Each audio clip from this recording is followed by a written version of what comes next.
ഈ വീഡിയോ നമ്മൾ ചെയ്യുന്നത് ലീനിയർ ആൾജിബ്ര ഡെൻഡ്രൈറ്റിലെ 2 എക്സസൈസ് സോൾവ് ചെയ്യലാണ്. അപ്പോൾ അതിൽ രണ്ടാമത്തെ എക്സസൈസ് പറയണമെങ്കിൽ എനിക്ക് ഫീൽഡിനെ കുറിച്ചുള്ള ഒരു കാര്യമാണ്. അതായത് നമ്മൾ ഫീൽഡിൻ്റെ 3 എക്സാമ്പിൾസേ നമ്മൾ പറഞ്ഞിട്ടുള്ളൂ അല്ലേ. അതായത് റിയൽ നമ്പേഴ്സ്, കോംപ്ലക്സ് നമ്പേഴ്സ്, പിന്നെ റാഷണൽ നമ്പേഴ്സ്. ഇങ്ങനെ 3 എക്സാമ്പിൾസ് നമ്മൾ പറഞ്ഞിട്ടുള്ളൂ. പക്ഷേ രണ്ടാമത്തെ എക്സസൈസിൽ നമുക്ക് 2 എലമെൻറ്റ്സ് മാത്രമുള്ളൊരു ഫീൽഡ് നമുക്ക് അറിയണം. അപ്പം അതിനുവേണ്ടി ഞാൻ ഹോഫ്മാൻ്റെ ലീനിയർ ആൾജിബ്രയിൽ ഒരു ചെറിയൊരു എക്സസൈസ് നമുക്ക് എഴുതാം. അതൊന്ന് സോൾവ് ചെയ്ത് നമുക്ക് ഈ ഡെൻഡ്രൈറ്റിലേക്ക് വരാം. ഓക്കെ, ഇതാണ് ഹോഫ്മാനിലെ എക്സസൈസ്. ഒന്ന് പോസ്റ്റ് ചെയ്തിട്ട് സ്വന്തം വായിക്കാം കേട്ടോ. ഇവിടെ ഒരു സെറ്റ് എഫ് ഉണ്ട്. അതിൻ്റെ അകത്ത് 2 എലമെൻറ്റ്സ് 0യും 1ഉം. എന്നിട്ട് എഫിൽ ഒരു അഡീഷനും ഒരു മൾട്ടിപ്ലിക്കേഷനും ഡിഫൈൻ ചെയ്തിരിക്കുന്നു ബൈ ദീസ് ടേബിൾസ്. ഈ ടേബിൾ എങ്ങനെ വായിക്കാൻ നിങ്ങൾക്ക് അറിയുന്നുണ്ടാവും. എന്നാലും ജസ്റ്റ് 1-2 ഞാൻ പെട്ടെന്ന് വായിച്ചു തരാം. 0 + 0 = 0, 0 + 1 = 1. അങ്ങനെ വായിച്ചിട്ട് അവസാനം 1 × 1 = 1. അങ്ങനെയാണ് ഈ ടേബിൾ വായിക്കേണ്ടത്. പോസ്റ്റ് ചെയ്ത് ഒന്ന് ശ്രദ്ധിച്ചാൽ മനസ്സിലാവും.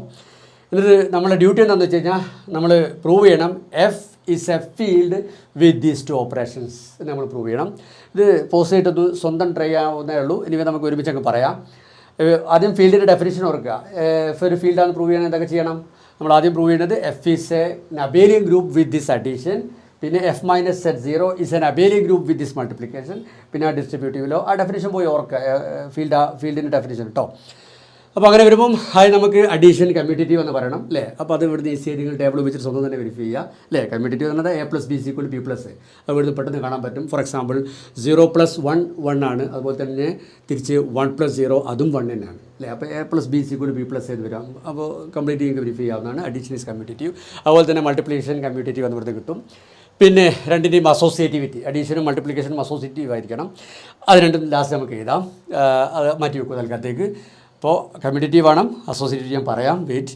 പിന്നെ രണ്ടിനും ഐഡൻറ്റിറ്റി വേണ്ടത്. അഡീഷൻ്റെ ഐഡൻറ്റിറ്റി 0 എന്ന് ഇവിടുന്ന് കാണാൻ പറ്റും, വെരിഫൈ ചെയ്യുക. മൾട്ടിപ്ലിക്കേഷൻ്റെ ഐഡൻറ്റിറ്റി വരുന്നത് 1 ആണെന്ന് കാണാൻ പറ്റും, അത് വെരിഫൈ ചെയ്യുക. പിന്നെ വേണ്ടത് എന്താ? ഐഡൻറ്റിറ്റിയായി. പിന്നെന്താ? ഇൻവേഴ്സ്, അഡിറ്റീവ് ഇൻവേഴ്സ് വേണം അല്ലേ. ഇവിടുത്തെ അഡിറ്റീവ് 0ൻ്റെ അഡിറ്റീവ് ഇൻവേഴ്സ് 0 എന്ന് കാണാൻ പറ്റും, ഒക്കെ വെരിഫൈ ചെയ്യുക. പിന്നെ 1ൻ്റെ അഡിറ്റീവ് ഇൻവേഴ്സ് ഒന്ന് പോസ്റ്റ് ചെയ്ത് നോക്കൂ. അത് ഇമ്പോർട്ടൻ്റ് ആകുമ്പോൾ കൂടെ ആവശ്യമുണ്ട്. 1ൻ്റെ അഡിറ്റീവ് ഇൻവേഴ്സ് ഇവിടെ വരുന്നത് 1 തന്നെ അല്ലേ. 1 + 1 അല്ലേ 0. പോസ്റ്റ് ചെയ്ത് ശരിക്കും മനസ്സിലാക്കുക. സോ അഡിറ്റീവ് ഇൻവേഴ്സ് ഉണ്ട്. അതുപോലെ തന്നെ മൾട്ടിപ്ലിക്കേഷൻ്റെ ഇൻവേഴ്സ് കൂടെ നോക്കുക. ഓരോ എലിമെൻറ്റ് അല്ലേ ഇൻവേഴ്സ് ഒക്കെ സ്വന്തം വെരിഫൈ ചെയ്യുക. ഇനി അസോസിയേറ്റിവിറ്റി ഞാൻ പറയേണ്ടത് ഞാൻ എഴുതി തരാം. പിന്നെ ഡിസ്ട്രിബ്യൂട്ടീവിലോ നമുക്ക് അതിന് ശേഷം പറയാം. ഞാൻ മാച്ചിട്ട് അസോസിയേറ്റിവിറ്റി അവിടെ അങ്ങ് ചെയ്ത് കേട്ടോ. ഇത് ശരിക്കും ഫൈനൈറ്റ് ഫീൽഡിനെ കുറിച്ചുള്ള ഒരു ഡിസ്കഷൻ ജനറലി നമുക്ക് ചെയ്യാറുണ്ട്. ആ സമയത്ത് ഇത് കുറച്ചുകൂടി സിമ്പിളായിട്ടൊക്കെ പറയാവുന്നതാണ് ഒന്നിച്ച്. പിന്നെ FP ഡിസ്കസ് ചെയ്യുമ്പം നമ്മൾ അതിലേക്ക് ഇപ്പോൾ ടച്ച് ചെയ്യാത്തതും കൂടി അങ്ങനെ പോകുന്നില്ല. അപ്പോൾ ഞാൻ അസോസിയേറ്റിവിറ്റി ഡീറ്റെയിൽ ആയിട്ട് അങ്ങ് വേറൊരു രീതിയിൽ സിമ്പിളായിട്ട് അങ്ങ് എഴുതാം കേട്ടോ. അസോസിയേറ്റിവിറ്റി ഈ ഒരു ടേബിൾ വെച്ചിട്ട് പെട്ടെന്ന് മനസ്സിലാക്കാം. ഇവിടെ A, B, C ഇവയ്ക്കുള്ള എല്ലാ ഓപ്ഷൻസും ഞാൻ ഇവിടെ എഴുതിയിട്ടുണ്ട്. എന്നിട്ട് ഈ കോളത്തിൽ A + B + C കമ്പ്യൂട്ട് ചെയ്തു. ഈ ടേബിൾ വെച്ചിട്ട് കമ്പ്യൂട്ട് ചെയ്തത് ഒക്കെ നോക്കി മനസ്സിലാക്കാവുന്നതാണ്. ഈ കോളത്തിൽ A + B + C കമ്പ്യൂട്ട് ചെയ്തു. ഈ 2 കോളം കമ്പയർ ചെയ്താൽ മനസ്സിലാവും ഇത് 2 ഈക്വലാണ്. അതായത് അഡീഷൻ ഈസ് അസോസിയേറ്റീവ് എന്ന് മനസ്സിലാവും. ഞാൻ ഫില്ല് ചെയ്തതിൽ എന്തെങ്കിലും മിസ്റ്റേക്ക് ഉണ്ടോ നിങ്ങൾ സ്വന്തം നോക്കുക. ഇങ്ങനെ നിങ്ങൾക്ക് മനസ്സിലാക്കാൻ പറ്റും അഡീഷൻ ഈസ് അസോസിയേറ്റീവ്. ഇനി ഈ കോളങ്ങൾ സ്വന്തം ഫില്ല് ചെയ്യുക. ആവശ്യമുണ്ടെന്ന് തോന്നുന്നുണ്ടെങ്കിൽ ഫില്ല് ചെയ്താൽ മതി, അല്ലെങ്കിൽ അങ്ങ് സ്കിപ്പ് ചെയ്തോളൂ. ഇനി ഇത് ഫില്ല് ചെയ്താൽ നിങ്ങൾക്ക് മനസ്സിലാവും മൾട്ടിപ്ലിക്കേഷൻ ഈസ് അസോസിയേറ്റീവ് എന്ന് മനസ്സിലാവും. ഇനി അതേപോലെ തന്നെ ഡിസ്ട്രിബ്യൂട്ടീവ് ലോ നിങ്ങൾ സ്വന്തം വെരിഫൈ ചെയ്യുക. അപ്പോൾ എഫ്, അതായത് എഫ് എന്തായിരുന്നു? അതിൻ്റെ അകത്ത് 2 എലിമെൻറ്റ്സ് മാത്രമാണ്. F = സെറ്റ് 0 അല്ലേ. സെറ്റ് 0, 1 ഈ സെറ്റ് വിത്ത് ദീസ് 2 ലോസ് അല്ലേ. ഈ 2 ഓപ്പറേഷൻസ് പ്രകാരം ഈ സെറ്റ് ഈസ് എ ഫീൽഡ് എന്നിപ്പോൾ നമ്മൾ വെരിഫൈ ചെയ്തു. അപ്പോൾ നമ്മൾ നേരത്തെ പറഞ്ഞിരുന്ന ഒരു ഫീൽഡിൽ മിനിമം 2 എലമെൻറ്റ്സ് വേണം അല്ലേ. അഡീഷൻ ഐഡൻറ്റിറ്റി നിർബന്ധമാണ്. അതുപോലെ തന്നെ മൾട്ടിപ്ലിക്കേഷനും ഐഡൻറ്റിറ്റി നിർബന്ധമാണ് അല്ലേ. അഡീഷൻ ഐഡൻറ്റിറ്റി നമ്മൾ 0 എന്ന് വിളിച്ചു, മൾട്ടിപ്ലിക്കേഷൻ ഐഡൻറ്റിറ്റി നമ്മൾ 1 എന്ന് വിളിച്ചു. അപ്പോൾ ആ 0യും 1ഉം മാത്രം വെച്ചിട്ട് തന്നെ ഒരു ഫീൽഡ് ഉണ്ടാവാം. അതാണ് ഇപ്പോൾ കാണിച്ചത് അല്ലേ. There is a field with only 2 elements. 0യും 1ഉം മാത്രം വെച്ചിട്ടുള്ള ഫീൽഡ് ഉണ്ട് എന്ന് പറഞ്ഞു. ഓക്കെ, സോ ഇത് കഴിഞ്ഞ് നമുക്ക് ലീനിയർ ആൾജിബ്ര ഡെൻഡ്രൈറ്റിലെ എക്സസൈസിലേക്ക് വരാം. ക്വസ്റ്റ്യൻ പോസ്റ്റ് ആയിട്ട് മനസ്സിലാക്കുക. ഇവിടുത്തെ വിഷയം 2 സബ്സ്പേസുകളുടെ യൂണിയൻ വീണ്ടും ഒരു സബ്സ്പേസ് ആണെന്നുള്ളതാണ്. നമ്മൾ കഴിഞ്ഞ വീഡിയോയിൽ കണ്ടാണ് 2 സബ്സ്പേസുകളുടെ ഇൻ്റർസെക്ഷൻ വീണ്ടും ഒരു സബ്സ്പേസ് ആണ് നമ്മൾ കഴിഞ്ഞ വീഡിയോയിൽ പ്രൂവ് ചെയ്താൽ. പക്ഷേ യൂണിയൻ എപ്പോഴും അങ്ങനെ ഒരു സബ്സ്പേസ് ആയിക്കോളുന്നില്ല. ഇതിലേക്ക് വരുന്നതിന് മുമ്പ് അതിനൊരു എക്സാമ്പിൾ കണ്ടുപിടിക്കാൻ പറ്റുമോ നോക്ക്. അതായത് നിങ്ങൾ വെക്ടർ സ്പേസ് R2 എടുക്കുക. എന്നിട്ട് അതിൻ്റെ 2 സബ്സ്പേസുകൾ നിങ്ങൾ ഇൻട്രൊഡ്യൂസ് ചെയ്യണം. സോ ദാറ്റ് അതിൻ്റെ യൂണിയൻ വീണ്ടും R2ൻ്റെ സബ്സ്പേസ് അല്ല. സോ അതിനുശേഷം നമുക്ക് ഇതിലേക്ക് വരാം. ഞാൻ ഇവിടെ എക്സാമ്പിൾ തരാം, നിങ്ങൾ പോസ്റ്റ് ചെയ്തിട്ട് നിങ്ങൾ നോക്കൂ. ഓക്കെ, ഇവിടെ വെക്റ്റർ സ്പേസ് ആയിട്ട് R2 എടുത്തു. എന്നിട്ട് അതിൻ്റെ രണ്ട് സബ് സ്പേസുകൾ എക്സ് ആക്സിസും വൈ ആക്സിസും, ഇത് R2വിൻ്റെ സബ് സ്പേസുകളാണ് നമ്മൾ നേരത്തെ പ്രൂവ് ചെയ്തു എന്ന് എനിക്ക് തോന്നുന്നത്, അല്ലെങ്കിൽ സ്വന്തം വെരിഫൈ ചെയ്യുക. ശരിക്കും ഈ R3ൻ്റെയും R2വിൻ്റെയൊക്കെ സബ് സ്പേസുകളെ കുറിച്ചുള്ളൊരു ഡിസ്കഷൻ പിന്നീട് വരാനുണ്ട്. ഇപ്പോൾ എനിവേ എക്സ് ആക്സിസും വൈ ആക്സിസും R2വിൻ്റെ സബ് സ്പേസ് ആണെന്ന് മനസ്സിലാക്കുക. എന്നിട്ട് അതിൻ്റെ യൂണിയൻ ഒരു സബ് സ്പേസ് അല്ല എന്ന് ഈസി ആയിട്ട് മനസ്സിലാക്കാൻ പറ്റും. കാരണം എന്താ അറിയോ, ഇവിടെ 1 0 എക്സ് ആക്സിസിലുണ്ട്, 0 1 വൈ ആക്സിസിലുണ്ട്. അപ്പോൾ ഈ 1 0 0 1 എക്സ് യൂണിയൻ വൈയിൽ ഉണ്ടാവുമല്ലോ. കാരണം എക്സ് യൂണിയൻ വൈ തന്നെ ഇവിടെ ഉള്ളവരും വരിക അല്ലേ. സോ ഈ രണ്ട് എലിമെൻസും എക്സ് യൂണിയൻ വൈയിലുണ്ട്. ഇനി ഇതിൻ്റെ സമ്മ് നോക്കൂ, 1 1 അല്ലേ വരുന്നത്, 1 1 എക്സ് യൂണിയൻ വൈയിലുണ്ടോ? പുറത്തുപോയില്ലേ, പുറത്തുപോയി. So X union Y is not closure and addition. അപ്പോൾ ഇതൊരു സബ്സ്പേസ് അല്ല. അപ്പോൾ രണ്ട് സബ്സ്പേസുകളുടെ യൂണിയൻ എപ്പോഴും എന്തായിക്കോളുന്നില്ല, ഒരു സബ്സ്പേസ് ആയിക്കോളുന്നില്ല. ഇവിടെ ഞാൻ ഇത് സബ്സ്പേസ് അല്ല എന്ന് കാണിച്ച് ഈ മെത്തേഡും ശ്രദ്ധിക്കേണ്ടോ, കാരണം ഇത് ഞാൻ ഇതിൻ്റെ പ്രൂഫിന് ഉപയോഗിക്കും. ഞാൻ എന്താ ചെയ്തത്, ഈ 1 0 0 1 ഒക്കെ ഇതിൻ്റെ ഈ രണ്ട് സബ്സ്പേസുകളുടെയും ഇൻ്റർസെക്ഷനായിട്ട് വരുന്നവരായി 0 0 ആണല്ലേ, ഈ ഒരൊറ്റ പോയിൻ്റ് അവിടെ ഇൻ്റർസെക്ഷൻ ആയിട്ടുള്ളൂ. എന്നിട്ട് ഞാൻ ഈ 1 0 0 1 എടുത്തത് നിങ്ങൾ ശ്രദ്ധിക്കണം, ഇത് ഇൻ്റർസെക്ഷൻ്റെ ഭാഗത്തല്ല, അതിന് രണ്ടിന് കോമൺ പോയിൻറ്റ്സ് അല്ലത്. അതിൻ്റെ പുറത്തുനിന്ന് ഒരു പോയിൻ്റ് എക്സ് ആക്സിൽ നിന്ന് എടുത്തു, ഒരു പോയിൻ്റ് വൈ ആക്സിൽ നിന്ന് എടുത്തു, ഇൻ്റർസെക്ഷൻ്റെ പുറത്തുനിന്ന്. സോ എന്നിട്ട് അതിൻ്റെ സമ്മാണ് ഞാൻ ഇവിടെ ഉപയോഗിച്ചത് സബ്സ്പേസ് അല്ല എന്ന് കാണിക്കാൻ കേട്ടോ. ഞാൻ ഇതിൻ്റെ പ്രൂഫിൽ ഉപയോഗിക്കാമെന്ന് ശ്രദ്ധിക്കാം. ഓക്കെ, അപ്പോൾ രണ്ട് സബ്സ്പേസുകളുടെ യൂണിയൻ എപ്പോഴും ഒരു സബ്സ്പേസ് അല്ല.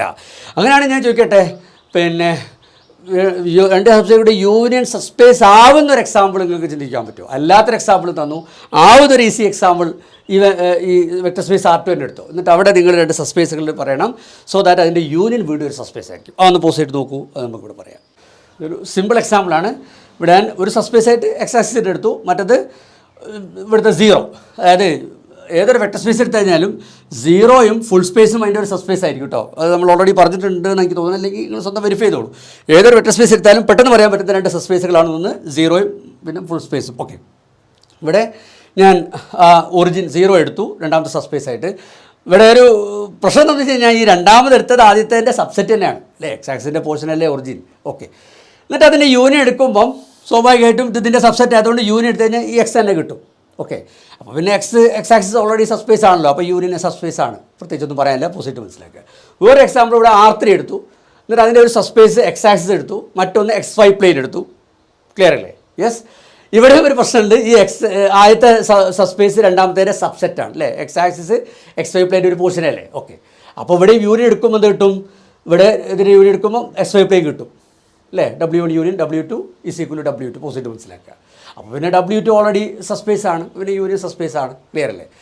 അപ്പോൾ ഞാൻ യൂണിയനും സബ്സ്പേസ് ആവുന്ന രണ്ട് എക്സാമ്പിൾ തന്നു. പക്ഷേ നിങ്ങളിവിടെ ചോദിക്കും, അത് പോരല്ലോ മാഷേ, നിങ്ങൾ പറഞ്ഞ എക്സാമ്പിളിൽ ഒരു പ്രശ്നമുണ്ട്. അതായത് നിങ്ങൾ രണ്ട് സബ്സ്പേസ് കൊണ്ടുവന്നു, W1 W2 ഇവിടെയൊക്കെ. ഇതിൽ എന്താ പ്രത്യേകത, ഇതിപ്പോൾ W1 W2ൻ്റെ സബ്സെറ്റ് അല്ലെങ്കിൽ അല്ലേ, ഇവിടെ എന്താണ്, ഇതിപ്പോൾ ഇതിൻ്റെ സബ്സെറ്റാണ് W1 W2ൻ്റെ സബ്സെറ്റ്, അല്ലെങ്കിൽ W2 W1ൻ്റെ സബ്സെറ്റ് അല്ലേ. ഇവിടെ ഇപ്പോൾ ഇത് ഇതിൻ്റെ സബ്സെറ്റ്. ഇങ്ങനെയുള്ള കേസ് എക്സാമ്പിളാണ് ഞാൻ കൊണ്ടുവന്നത്. ഇതിലിപ്പോൾ ഒരു കഥയില്ല. കാരണം എന്താ, യൂണിറ്റ് കഴിഞ്ഞാൽ ഇവിടെ ഇപ്പോൾ യൂണിറ്റ് കഴിഞ്ഞാൽ W2 കിട്ടും, അത് ഓൾറെഡി സബ്സ്പേസ് ആണ്. ഇവിടെ ഇപ്പോൾ യൂണിറ്റ് കഴിഞ്ഞാൽ W1 കിട്ടും, അത് ഓൾറെഡി സബ്സ്പേസ് ആണ്. ഇത് ഒന്ന് കൊണ്ടുവരുന്ന രണ്ട് സബ്സ്പേസുകളിൽ ഒന്ന് മറ്റേ സബ്സെറ്റ് ആണെങ്കിൽ യൂണിയൻ സബ്സ്പേസ് ആയിരിക്കും എന്നുള്ള കാര്യത്തിൽ പ്രത്യേകിച്ചൊന്നും പറയാനില്ല. കാരണം അത് ഉറപ്പായിട്ട് സബ്സ്പേസ്, കാരണം യൂണിയൻ അതിൽ തന്നെയുള്ള കൊണ്ടുവന്നതിൽ തന്നെയുള്ള ഒരു സബ്സ്പേസാണ് കിട്ടുക. സോ അതൊരു സബ്സ്പേസ് ആയിരിക്കും. അങ്ങനെ എല്ലാവരും എക്സാമ്പിൾ കൊണ്ടുവരാൻ പറ്റുമോ? അങ്ങനെ നിങ്ങളോട് ചോദിക്കാൻ വിചാരിക്കുന്നുണ്ടാവും. ഒരു വെക്റ്റർ സ്പേസിന് ഒരു സബ്സ്പേസ് കൊണ്ടുവരാൻ, രണ്ട് സബ്സ്പേസുകൾ കൊണ്ടുവരാൻ പറ്റുമോ? സോ ദാറ്റ് അതിൽ ഒരു കൊണ്ടുവന്ന രണ്ടെണ്ണത്തിൽ ഒരു സബ്സ്പേസ് മറ്റേതിൻ്റെ സബ്സെറ്റ് ആവാൻ പാടില്ല, ആൻഡ് അവരുടെ യൂണിയൻ ഒരു സബ്സ്പേസ് ആയി കിട്ടുകയും വേണം. അങ്ങനത്തെ എക്സാമ്പിൾ കൊണ്ടുവരാൻ പറ്റുമോ എന്ന് നിങ്ങൾക്ക് എന്നോട് ചോദിക്കാൻ താല്പര്യം ഉണ്ടാവും. അങ്ങനെ നിങ്ങളോട് ചോദിച്ചാൽ ഞാൻ പറയുന്ന ഉത്തരം, അങ്ങനെ സബ്സ്പേസുകൾ കൊണ്ടുവരാൻ പറ്റില്ല. അതാണ് ഈ എക്സസൈസ് പറയുന്നത്. യൂണിയൻ സബ്സ്പേസ് ആവണമെങ്കിൽ നിങ്ങൾ കൊണ്ടുവരുന്ന സബ്സ്പേസുകളിൽ ഒന്ന് മറ്റതിൻ്റെ സബ്സെറ്റ് ആയിരിക്കും. അങ്ങനെ മാത്രമേ യൂണിയൻ സബ്സ്പേസ് ആവുള്ളൂ. പോസ് ചെയ്തിട്ട് സ്വന്തം പ്രൂവ് ചെയ്ത് നോക്കുക. ഇത് ഇഫ് ആൻഡ് ഓൺലി ഇഫ് ആണ്. അതിൻ്റെ ഒരു ഭാഗം നമ്മൾ ഓൾറെഡി ചെയ്ത് കഴിഞ്ഞു. അതായത് രണ്ട് സബ്സ്പേസുകളിൽ ഒന്ന് മറ്റേതിൻ്റെ സബ്സെറ്റ് ആണെങ്കിൽ അതിൻ്റെ യൂണിയൻ സബ്സ്പേസ് ആയിരിക്കും. അത് ഞാൻ ഓൾറെഡി പറഞ്ഞു കഴിഞ്ഞാണ്, ഇവിടെ ഒന്നുകൂടി എഴുതിയിട്ടുണ്ട്, പോസിറ്റ് മനസ്സിലാക്കുക. ഇനി ഇതിൻ്റെ മറ്റേ ഭാഗമാണ് ചെയ്യാനുള്ളത്. അതായത് രണ്ട് സബ്സ്പേസുകളുടെ യൂണിയൻ വീണ്ടും ഒരു സബ്സ്പേസ് ആണെങ്കിൽ അതിലൊന്ന് മറ്റേതിൻ്റെ സബ്സെറ്റ് ആയിരിക്കും. ആ ഭാഗമാണ് ശരിക്കും ചെയ്യാനുള്ളത്. പോസിറ്റ് അത് ചെയ്യുക കേട്ടോ. അപ്പോൾ ഇവിടെ എൻ്റെ കോൺവേഴ്സ് ആണ് എഴുതിയത്. അതായത് W1 W2 അങ്ങനെ രണ്ട് സബ്സ്പേസസ് എടുത്തു. സോ ദാറ്റ് അതിൻ്റെ യൂണിയൻ ഒരു സബ്സ്പേസ് ആണ്. അപ്പോൾ നമ്മൾ എന്ത് കാണിക്കണം, അതിലൊന്ന് മറ്റേ സബ്സെറ്റാണെന്ന് കാണിക്കണം. ഓക്കെ, ഇവിടെ ഞാൻ ഈ W1 W2 ഇത് രണ്ടിൻ്റെയും വെൻ ഡയഗ്രാം വരയ്ക്കുക. ഇതിന് പോസിബിളായ എല്ലാ ഡയഗ്രാംസും ഞാൻ വരയ്ക്കാം. എന്നിട്ട് നമ്മൾ നോക്കാം. ഈ ഡയഗ്രാംസ് മനസ്സിലാക്കേണ്ട എങ്ങനെയാണെന്ന് വെച്ച് കഴിഞ്ഞാൽ, അതായത് W1 W2 രണ്ട് സബ്സ്പേസുകൾ എടുത്തു കഴിഞ്ഞാൽ ഒന്നുകിൽ W1 W2ൻ്റെ സബ്സെറ്റ് ആവാം, അല്ലെങ്കിൽ തിരിച്ച് W2 W1ൻ്റെ സബ്സെറ്റ് ആവാം. ഈ രണ്ട് കേസിലും ഒന്ന് മറ്റേ കണ്ടെയ്ൻഡ് ആണ് അല്ലേ. ഓക്കെ, ഇനി ഇവിടെ ഒന്ന് മറ്റേ കണ്ടെയ്ൻഡ് ഒന്നുമല്ല, പക്ഷേ their intersection is non empty അല്ലേ. ഇവിടെ W1 W2ൻ്റെയോ അല്ലെങ്കിൽ W2 W1ൻ്റെയോ സബ്സെറ്റ് ഒന്നുമല്ല, പക്ഷേ ഇൻ്റർസെക്ഷൻ നോൺ എംപ്റ്റി ആണ്. പിന്നെ ഈ കേസ് എഴുതിയതിന് ശേഷം വെട്ടിയിട്ടുണ്ട്, അതിനെ ഞാൻ പറഞ്ഞുതരാം. ഇവിടെ ഇപ്പോൾ എന്താണ്, ഇൻ്റർസെക്ഷൻ എംപ്റ്റി ആണ്. ഇൻ്റർസെക്ഷൻ എംപ്റ്റി ആണ്. ഓക്കെ, ഇത് ഞാൻ വെട്ടിയിട്ടുണ്ട്, അതിലേക്ക് ഞാൻ വരാം. അപ്പോൾ ഈ 4 കേസുകളാണ്, 4 പോസിബിലിറ്റീസാണ് W1നും W2 ഉള്ളത്. ഇനി നമ്മുടെ എക്സസൈസ് എന്താ ആവശ്യപ്പെട്ടത്, W1 യൂണിയൻ W2 സബ്സ്പേസ് ആണെങ്കിൽ നമ്മൾ എന്ത് പ്രൂവ് ചെയ്യണം, 1 is contained in the other. അതായത് ഒന്നുകിൽ ഈ കേസോ അല്ലെങ്കിൽ ഈ കേസോ നടക്കുള്ളൂ നമ്മൾ പ്രൂവ് ചെയ്യണം. ഈ 2 കേസും പോസിബിൾ അല്ലാന്ന് പ്രൂവ് ചെയ്ത് കഴിഞ്ഞാൽ നമ്മൾ എക്സസൈസിൻ്റെ പ്രൂഫായില്ലേ. Yes, possible മനസ്സിലാക്കട്ടോ. ഇനി ഈ കേസ്, ഈ പോസിബിലിറ്റി ഞാൻ ആദ്യം വെട്ടിക്കളഞ്ഞു. കാരണം എന്താ, ഈ W1ഉം W2ഉം സബ്സ്പേസുകളാണ്. നമുക്കറിയാം ഏത് സബ്സ്പേസിലും 0 ഉണ്ടാവും. അപ്പോൾ W1ൽ 0 ഉണ്ട്, W2ലും 0 ഉണ്ട്. അപ്പോൾ അവയുടെ ഇൻ്റർസെക്ഷൻ എംപ്റ്റി ആവുമോ? ഇല്ല. ഏത് 2 സബ്സ്പേസുകൾ എടുത്തു കഴിഞ്ഞാലും അവയുടെ intersection is always non empty. അപ്പം ഈ കേസ് പോസിബിൾ അല്ല, ഞാൻ വെട്ടിക്കളഞ്ഞു. ഇനി ഈ കേസും പോസിബിൾ അല്ല എന്ന് പറഞ്ഞു കഴിഞ്ഞാൽ നമുക്ക് പിന്നെ പ്രൂഫായില്ലേ. പിന്നെ ഈ 2 കേസുകൾ ഏതെങ്കിലും ഒന്നല്ലേ നടക്കുള്ളൂ അല്ലേ. അപ്പോൾ നിങ്ങൾ പോസ് ചെയ്തിട്ട് ട്രൈ ചെയ്യുക. ഈ സാഹചര്യത്തിൽ ഈ കേസും പോസിബിൾ അല്ല. ഒന്ന് ട്രൈ ചെയ്ത് നോക്കും പോസ് ചെയ്തിട്ട്. ഇത് പോസിബിൾ അല്ല എന്ന് പ്രൂവ് ചെയ്യാൻ നമ്മളൊരു കോൺട്രഡിക്ഷൻ ടെക്നിക്ക് അപ്ലൈ ചെയ്യുക. അതിനൊരു മോട്ടിവേഷൻ ഉണ്ട്, പക്ഷേ നമ്മൾ ആ ടെക്നിക്ക്, ആ പ്രൂഫ് കഴിഞ്ഞതിന് ശേഷം പറഞ്ഞുതരാം നമ്മൾ എന്തുകൊണ്ടാണ് അങ്ങനെ പ്രൂവ് ചെയ്തത്. ഓക്കെ, സോ ഇവിടെ എന്താ ചെയ്യുന്നത് വെച്ച് കഴിഞ്ഞാൽ, ഇവിടെ ഈ ഭാഗത്ത് നിന്ന് ഒരു പോയിൻ്റ് എടുക്കുക. അതായത് ഈ W1ൽ ഈ കോമൺ ഭാഗമുണ്ട്, അല്ലാത്ത ഭാഗമുണ്ട്. അപ്പോൾ ഈ കോമൺ അല്ലാത്ത ഈ ഭാഗത്ത് നിന്ന് എടുക്കുക അല്ലേ. ഈ ഭാഗത്ത് നമ്മൾ എന്താ പറയുക, W1 മൈനസ് W2 എന്നല്ലേ പറയാം അല്ലേ. W1 മൈനസ് W2 എന്ന് പറഞ്ഞ പോർഷൻ ഇത് മാത്രം, ഇതിൽ വരില്ല, അറിയാലോ. ഓക്കെ, ഈ ഭാഗം എന്തായാലും നോൺ എംപ്റ്റി ആയിരിക്കും. കാരണം എന്താ, W1 W2ൻ്റെ സബ്സെറ്റ് അല്ല. അപ്പോൾ W1 minus W2 is always non empty. ഇവിടെ ആൾക്കാരുണ്ടാവും അല്ലേ. അപ്പോൾ അവിടുത്തെ ഒരാളെ ഞാൻ U എന്ന് വിളിക്കട്ടെ. സോ U ബിലോങ്സ് ടു എടുത്തു W1 മൈനസ് W2. അതേമാതിരി ഇവിടെ ആൾക്കാരുണ്ടാവും അല്ലേ. അതായത് ഈ കോമൺ ഭാഗത്തല്ലാത്ത ആൾക്കാർ W2 ഉണ്ടാവും അല്ലേ. അതായത് ഈ ഭാഗത്ത് നമ്മൾ എന്താ പറയുക, W2 മൈനസ് W1 എന്ന് പറയും അല്ലേ. ഇതും നോൺ എംപ്റ്റിയാണ്. കാരണം എന്താ, W2 W1ൻ്റെ സബ്സെറ്റ് അല്ല. അപ്പോൾ അതുകൊണ്ട് തന്നെ ഇവിടെ ആൾക്കാരുണ്ടാവും. അപ്പോൾ അവിടുത്തെ ഒരാളെ ഞാൻ V എന്ന് വിളിച്ചു അല്ലേ. V belongs to O2. Okay, anyway ഈ യും V ഒക്കെ W1 യൂണിയൻ W2ലുള്ളതാണല്ലോ, ഷുവർ അല്ലേ. അപ്പോൾ W1 യൂണിയൻ W2 ഒരു സബ്സ്പേസ് ആയതുകൊണ്ട് തന്നെ U+V W1 യൂണിയൻ W2 ഉണ്ടാവണ്ടേ. അത് ഞാൻ ഇവിടെ എഴുതട്ടെ. ഞാൻ ഇവിടെ എഴുതിയിട്ടുണ്ട്, വായിച്ച് നോക്കാം. അപ്പോൾ U+V W1 യൂണിയൻ W2 ഇനി ഞാൻ പറഞ്ഞു ഈ കേസ് സാധ്യമല്ല എന്ന് പ്രൂവ് ചെയ്യുക. ഈ കേസ് ഒരു കോൺട്രഡിക്ഷനിലേക്ക് ലീഡ് ചെയ്യുമെന്ന് പറഞ്ഞുകൊണ്ടാണ് ഞാൻ പറഞ്ഞു.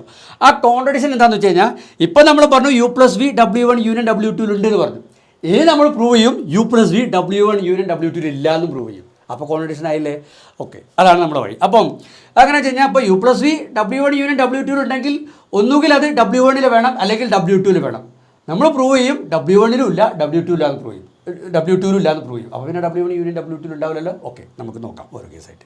ഈ U+V W1ൽ ഉണ്ടായുള്ള കുഴപ്പം എന്താണെന്ന് വെച്ച് കഴിഞ്ഞാൽ, നമുക്കറിയാം ഈ U W1 മൈനസ് W2 ഉള്ള ആളാണ്.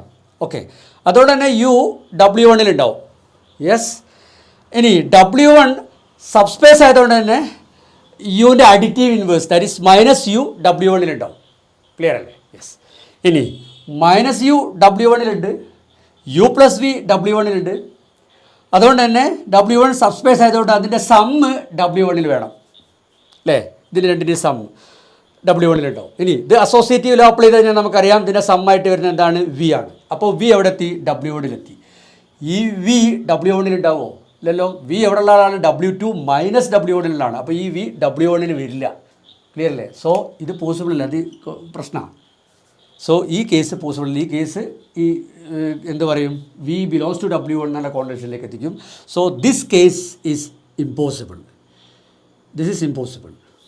അപ്പോൾ ഈ കേസ് ഇമ്പോസിബിളാണ്. അതായത് U+V W1ൽ ഉണ്ടാവില്ല. ഇനി അതേപോലെ U+V W2ലും ഉണ്ടാവില്ല എന്ന് ഒന്ന് ട്രൈ ചെയ്ത് നോക്കൂ, പോസിബിൾ ട്രൈ ചെയ്ത് നോക്കൂ. ഞാൻ ഇവിടെ ഇതാ. ഈ കേസിലും സിമിലർ ആർഗ്യുമെൻ്റ് തന്നെ. എന്താ പറയണോ, ഞാൻ ജസ്റ്റ് പെട്ടെന്ന് പറയാം. അതായത് U+V W2ൽ ഉണ്ടായുള്ള കുഴപ്പം എന്താണെന്ന് വെച്ച് കഴിഞ്ഞാൽ, V നമുക്കറിയാം W2 മൈനസ് W1ലാണ്. അപ്പോൾ അതുകൊണ്ട് തന്നെ V W2ലുണ്ടാവും. W2 സബ്സ്പേസ് ആയതുകൊണ്ട് -v W2 ഉണ്ടാവും.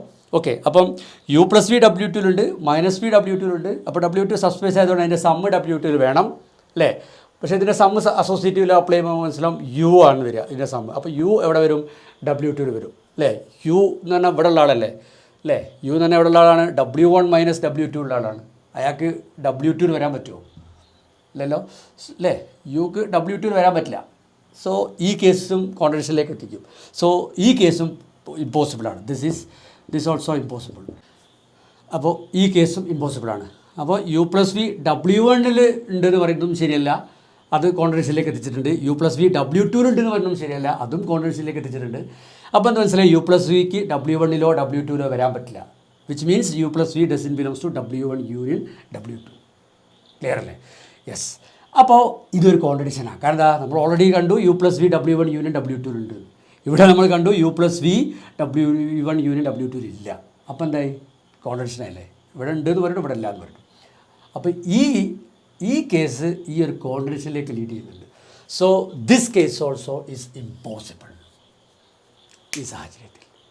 അപ്പോൾ പിന്നെ ഈ രണ്ട് സാഹചര്യങ്ങൾ, അപ്പോൾ ഈ W1 യൂണിയൻ W2 ഒരു സബ്സ്പേസ് ആണെങ്കിൽ അതിൽ ഒന്ന് മറ്റതിൻ്റെ സബ്സെറ്റ് ആയിരിക്കും. ഒന്നുകിൽ W2 W1ൻ്റെ സബ്സെറ്റ് ആയിരിക്കും, അല്ലെങ്കിൽ W1 W2ൻ്റെ സബ്സെറ്റ് ആയിരിക്കും. അപ്പോൾ എക്സസൈസ് പ്രൂവ് ചെയ്തു. ഇനി ഇതിൻ്റെ മോട്ടിവേഷൻ ഞാൻ എന്തുകൊണ്ടാണ് ഇങ്ങനെ ചിന്തിച്ചതെന്നുള്ളത് ഇത് ഞാൻ ഇത് ഓർത്താൽ മതി. നമ്മൾ R2ൻ്റെ കേസിൽ എക്സ് ആക്സിസിൻ്റെയും വൈ ആക്സിസിൻ്റെയും യൂണിയൻ സബ്സ്പേസ് അല്ല എന്ന് പ്രൂവ് ചെയ്തപ്പോൾ നമ്മൾ എന്താ ചെയ്തിരുന്നത്? ഇവിടെ ഈ കോമൺ അവ രണ്ടിൻ്റെയും കോമണായ ഭാഗം 0 0 ആണ്. ഈ കോമണായ ഭാഗത്തു നിന്ന് അല്ലാത്തൊരു പോയിൻ്റ് എക്സ് ആക്സിസിന് എടുത്തു 1 0. അതുപോലെ തന്നെ കോമൺ അല്ലാത്ത ഭാഗത്തു നിന്ന് ഒരു പോയിൻ്റ് വൈ ആക്സിസിന് എടുത്തു 0 1. എന്നിട്ട് ഇതിൻ്റെ സമ്മ് എടുത്തു നോക്കുമ്പോൾ ഈ സമ്മ് 1 1 ഇതിൻ്റെ യൂണിയൻ ഇതിൻ്റെ സമ്മായിട്ട് വരുന്ന 1 1 ഈ എക്സ് ആക്സിൻ്റെയും വൈ ആക്സിസിൻ്റെയും യൂണിയൻ ഇല്ല എന്ന് കണ്ടു. അങ്ങനെയാണ് X union Y is not a subspace എന്ന് പറഞ്ഞത്. അപ്പോൾ ഇവിടെ ഈ കോമണായ ഭാഗത്ത് നിന്ന് അല്ലാത്തൊരാളെ എക്സ് ആക്സിസും അല്ലാത്തൊരാളെ വൈ ആക്സിസും എടുത്തിട്ട് സമ്മ് ചെയ്തപ്പോഴാണ് നമുക്ക് അവിടെ ഒരു പ്രശ്നം കിട്ടിയത് അല്ലേ. ആ മെത്തേഡ് തന്നെയല്ലേ ഇത്? ഇനി നിങ്ങൾ പോസ്റ്റ് ചിന്തിച്ചാൽ മതി. ഈ കോമണായ ഭാഗത്ത് നിന്ന് അല്ലാത്തൊരു പോയിൻ്റ് ഇവിടെ എക്സ് ആക്സിസ് എടുത്ത മാതിരി ഇവിടെ W1 എന്ന് എടുത്തു, ഇവിടെ വൈ ആക്സിസിന് 0 1 എടുത്തവർ W2 എന്ന് എടുത്തു, അതും കോമൺ അല്ലാത്ത ഭാഗത്ത്. എന്നിട്ടാണ് നമ്മൾ ഈ സാധനം ചെയ്തത്. അപ്പോൾ അതാണ് അതിൻ്റെ മോട്ടിവേഷൻ. ഇനി എനിക്ക് തോന്നുന്നു അടുത്ത പ്രോബ്ലം ഇതിൽ ചെയ്യേണ്ട അടുത്ത വീഡിയോയിലേക്ക് പോകാം, കാരണം കുറച്ച് ലെങ്തി ആയില്ലേ. അപ്പോൾ പക്ഷേ അടുത്ത പ്രോബ്ലം ലീലാഞ്ചിബിൾ അടുത്ത പ്രോബ്ലം ചുമ്മാ എഴുതി വെക്കാം, നിങ്ങൾക്ക് ട്രൈ ചെയ്യാമല്ലോ. ഓക്കെ, എന്നിട്ട് അതിൻ്റെ സൊല്യൂഷൻ അടുത്ത വീഡിയോയിൽ വരാം. ഈ പ്രോബ്ലം ആ ബുക്കിലുള്ള പോലെ അങ്ങനെ തന്നെ എടുത്ത് എഴുതി കേട്ടോ, അതായത് ഈ ബ്രാക്കറ്റിലൊക്കെ ആ ബുക്കിലുള്ളതാണ്. ഓക്കെ, അപ്പോൾ ഇതിൻ്റെ പ്രൂഫ് അടുത്ത വീഡിയോയിലാണ്. എന്നാലും ഇത് കഴിഞ്ഞ എക്സസൈസുമായിട്ട് കഴിഞ്ഞ പ്രോബ്ലമായിട്ട് തോന്നുന്നു കമ്പയർ ചെയ്ത് പറയേണ്ടതുണ്ട്. അതായത് കഴിഞ്ഞ എക്സസൈസിൽ നമ്മൾ കണ്ടത് രണ്ട് സബ്സ്പേസുകൾ W1 W2 എടുത്തിട്ട് അതിൻ്റെ union is A subspace if and only if ഒന്നുകിൽ W1 W2 ഉണ്ടായിരിക്കണം, അല്ലെങ്കിൽ W2 W1 ഉണ്ടായിരിക്കണം. ഇവിടെ ഒരു ചോദ്യം, രണ്ട് സബ്സ്പേസുകളുടെ യൂണിയൻ എടുത്തുകൊണ്ട് ഒരു പുതിയ സബ്സ്പേസ് ഉണ്ടാക്കാൻ പറ്റുമോ? ഉണ്ടാക്കാൻ പറ്റില്ല. കാരണം എന്ന് വെച്ച് കഴിഞ്ഞാൽ രണ്ട് സബ്സ്പേസുകളുടെ യൂണിയൻ ഒരു സബ്സ്പേസ് ആണെങ്കിൽ ഒന്നുകിൽ ഈ കേസ് ഹോൾഡ് ചെയ്യും, അല്ലെങ്കിൽ ഈ കേസ് ഹോൾഡ് ചെയ്യും. ഈ കേസ് ഹോൾഡ് ചെയ്ത് കഴിഞ്ഞാൽ അതിൻ്റെ യൂണിയൻ എന്താ വരിക? W2 അല്ലേ വരിക. W1 യൂണിയൻ W2 പറഞ്ഞാൽ W2 വരും. ഈ കേസിൽ യൂണിയൻ എന്ത് വരും? W1 അല്ലേ. W2 യൂണിയൻ W1 പറഞ്ഞാൽ ഈ കേസിൽ W1 വരും. അപ്പം യൂണിയൻ ഒരു സബ്സ്പേസ് ആണെങ്കിൽ ആ സബ്സ്പേസ് ഒന്നുകിൽ W1 ആയിരിക്കും, അല്ലെങ്കിൽ W2 ആയിരിക്കും, അല്ലാണ്ട് ഒരു പുതിയ സബ്സ്പേസ് വരില്ല. ഇനി ഈ പ്രോബ്ലത്തിലേക്ക് വായിച്ചു നോക്കൂ. ഈ പ്രോബ്ലം പറയുന്നത് ഇതേപോലത്തെ ഒരു പ്രശ്നമാണ്. അതായത് ഈ പ്രോബ്ലം പറയുമ്പോൾ ഈ ബ്രാക്കറ്റ് ഒന്ന് ശ്രദ്ധിക്കണം. ഈ ബ്രാക്കറ്റ് പറഞ്ഞത് ഈ വെക്ടർ സ്പേസിൻ്റെ ഫീൽഡ് രണ്ട് എലമെൻറ്റ്സ് മാത്രമുള്ള ഫീൽഡാണെങ്കിൽ, ഈ വീഡിയോയുടെ തുടക്കത്തിൽ നമ്മൾ കണ്ടല്ലോ 0 1 മാത്രമുള്ള ഫീൽഡ്, ആ രണ്ട് എലമെൻറ്റ്സ് മാത്രമുള്ള ഫീൽഡാണ് നമ്മുടെ വെക്ടർ സ്പേസിൻ്റെ ഫീൽഡ് എങ്കിൽ ഈ റിസൾട്ട് ഹോൾഡ് ചെയ്യില്ല. അതൊക്കെ അടുത്ത വീഡിയോയിൽ കാണാം. രണ്ട് എലമെൻറ്റ്സ് മാത്രമുള്ള ഫീൽഡ് വന്നു കഴിഞ്ഞാൽ എന്തുകൊണ്ടാണ് ഈ റിസൾട്ട് ഹോൾഡ് ചെയ്യാത്തതെന്നൊക്കെ അടുത്ത വീഡിയോയിൽ കാണാം. ഇനിവേ തൽക്കാലത്തേക്ക് നമ്മുടെ കാര്യങ്ങൾ പറയട്ടെ. അപ്പോൾ ആ ഫീൽഡ് അങ്ങ് മാറ്റിക്കുക, രണ്ട് എലമെൻറ്റ്സ് മാത്രമുള്ള ഫീൽഡ് അങ്ങ് മാറ്റിക്കുക. ബാക്കിയുള്ള ഏത് ഫീൽഡും ഫീൽഡായിട്ട് വരുന്ന ഒരു വെക്ടർ സ്പേസ് എടുത്ത് ഈ റിസൾട്ട് ഹോൾഡ് ചെയ്യും. അപ്പോൾ ഈ റിസൾട്ട് എന്താണെന്ന് പറഞ്ഞു വെച്ച് കഴിഞ്ഞാൽ രണ്ടിന് പകരം 3 സബ്സ്പേസുകൾ എടുക്കുക, W1 W2 W3. ഇതിൻ്റെ യൂണിയൻ ഒരു സബ്സ്പേസ് ആവണമെങ്കിൽ ഇവിടെ എന്ത് ചെയ്യുന്നത് വെച്ച് കഴിഞ്ഞാൽ ഇതിലേതോ ഒന്നിൻ്റെ സബ്സെറ്റ് ആയിരിക്കണം ബാക്കിയുള്ള രണ്ടെണ്ണം. ഒന്നുകിൽ W1ൻ്റെ സബ്സെറ്റ് ആയിരിക്കണം ഈ രണ്ട് സബ്സ്പേസും, അല്ലെങ്കിൽ W2ൻ്റെ സബ്സെറ്റ് ആയിരിക്കണം ഇത് രണ്ടും, അല്ലെങ്കിൽ ഈ W3യുടെ സബ്സെറ്റ് ആയിരിക്കണം ഇത് രണ്ടും. ഇങ്ങനെ ആകുമ്പോൾ മാത്രമേ ഈ യൂണിയൻ സബ്സ്പേസ് ആവുള്ളൂ. അപ്പം അങ്ങനെയുള്ള കേസിൽ യൂണിയൻ എടുത്തേ ഞങ്ങളൊന്ന് ആലോചിച്ച് നോക്കൂ, നമുക്ക് ഒരു പുതിയ സബ്സ്പേസ് കിട്ടുമോ? ഇല്ല. ഏതോ ഒന്നിൽ ബാക്കിയുള്ള രണ്ടെണ്ണം ഉണ്ടെങ്കിൽ യൂണിയൻ എടുക്കുമ്പം ഇതിൽ തന്നെ ഏതോ ഒന്നല്ലേ വരിക അല്ലേ. ഇപ്പോൾ ഇതിൻ്റെ അകത്ത് രണ്ടും ഉണ്ടെങ്കിൽ 3ൻ്റെ യൂണിയൻ എടുക്കുമ്പം യൂണിയൻ എന്താ വരിക? ഇതാ വരിക. ക്ലിയർ അല്ലേ? സോ ഇതാണ് നമ്മൾ അടുത്ത എക്സസൈസ്. ഇതിൻ്റെ പ്രൂഫ് അടുത്ത വീഡിയോയിൽ കാണാം. ഓക്കെ.